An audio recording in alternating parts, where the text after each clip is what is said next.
감각적 정보로부터 영원한 이데아에 관한 영원한 진리를 파악할 수 있느냐 하는 것을 좀 살펴보겠습니다. 어거스틴은 여기서 조명이라는 개념을 채용하지요.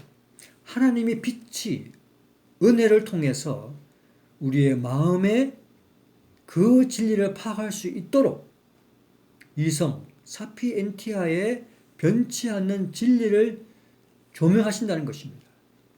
그 조명을 받고서 우리가 비로소 정의건 옳고름이건 무엇에 관해서든 참된 판단을 할 수 있게 된다는 것이죠.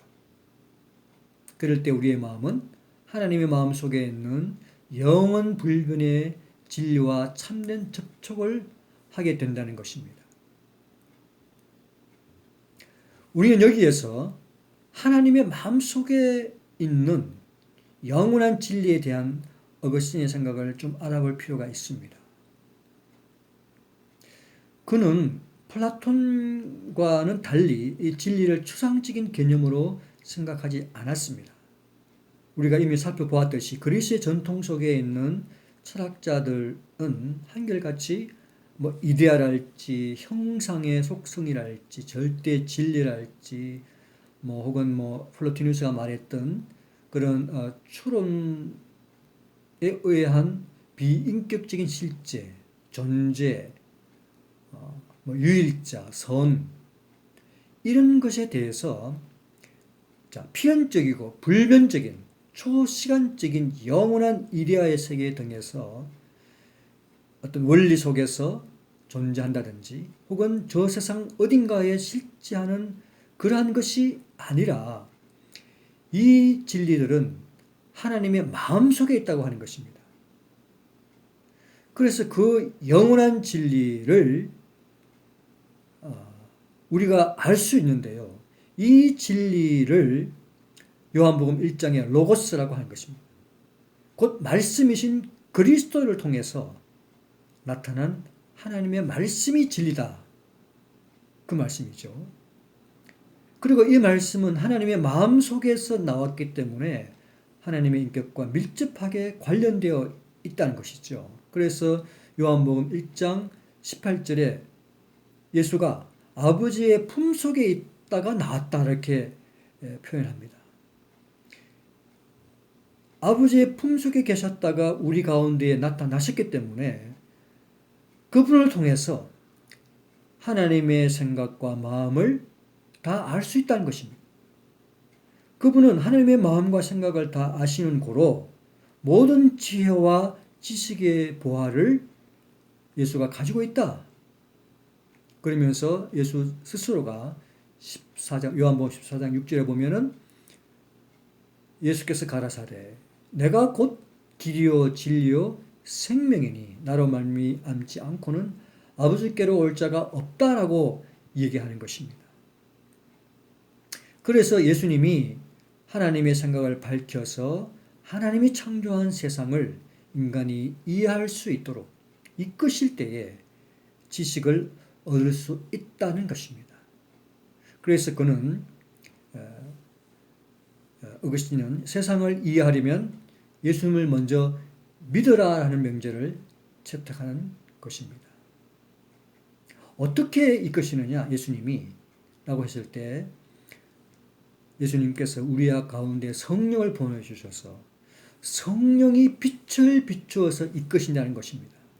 창조주가 인간의 이성인 사피엔티아의 진리를 비추어 주신다는 것입니다. 자, 여기에서의 빛은 플로티누스가 말했던 유출설에 의한 즉 필연성을 가지고 방출되는 개념이 아니고요. 하나님의 자유로운 의지적인 선택에 따라서 자유롭게 비추는 빛이라고 합니다. 이 말은 하나님이 비출 자에게 비추신다는 것입니다. 여기서 선택 교리가 나와요. 하나님은 어떤 사람은 선택하셔서 빛을 비추시고 어떤 사람은 빛을 비추지 않고 버리신다는 것입니다. 자, 그래서 사람들은 그러면 어떤 사람은 선택하고 어떤 사람은 유기하고 불공평하지 않느냐? 이렇게 말했을 때 어거스틴은 바울의 말을 인용해서 사람아 네가 무엇이 간데 너를 만드신 창조주를 비방하느냐. 피조물이 만들어진 피조물이 만드신 자에게 나를 이렇게 만들 수 있느냐 저렇게 만들 수 있느냐라고 힐문을 할 수 있겠느냐 하는 것입니다. 그것은 창조주의 절대 주권이고 그분의 뜻이다. 이것이 그 유명한 절대 주권입니다. 자, 우리가 아구스티누스의 이런 형이상학과 인식론을 살펴보면서 마니교나 헬라 철학에 내놓은 답과 많이 다른 것을 알 수 있죠. 아구스티누스가 갈고 닦은 이런 철학적인 이성에 성령의 조명이 비추심으로 그는 중요한 거리들을 다 정리를 합니다. 삼일체론이랄지 자유의지론이랄지 은혜의 교리랄지 인간론, 원죄론, 구원론, 선택론, 절대주권론 등등의 기독교의 주요한 거리를 다 확립합니다. 기독교인은 그것을 정통 교리로 채택해서 이제 로마 교회는 든든한 반석 위에 틀을 잡아가게 됩니다. 반석처럼 견고하고 흔들리지 않는 믿음을 갈망했던 당시의 사람들은 이렇게 확보된 교회의 힘에 의지함으로써 어느 정도 마음의 평안과 만족을 얻을 수 있었던 것으로 보입니다.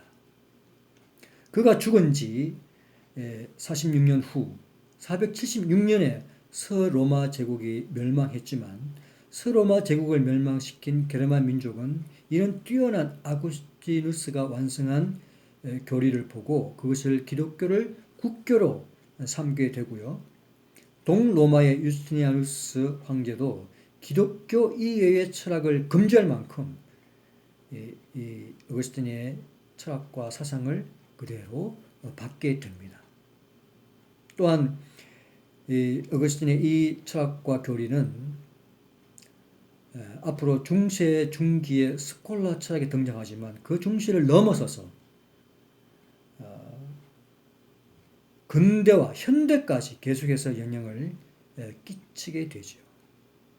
우리가 다음 시간에는 스콜라 철학을 한번 살펴보도록 하겠습니다.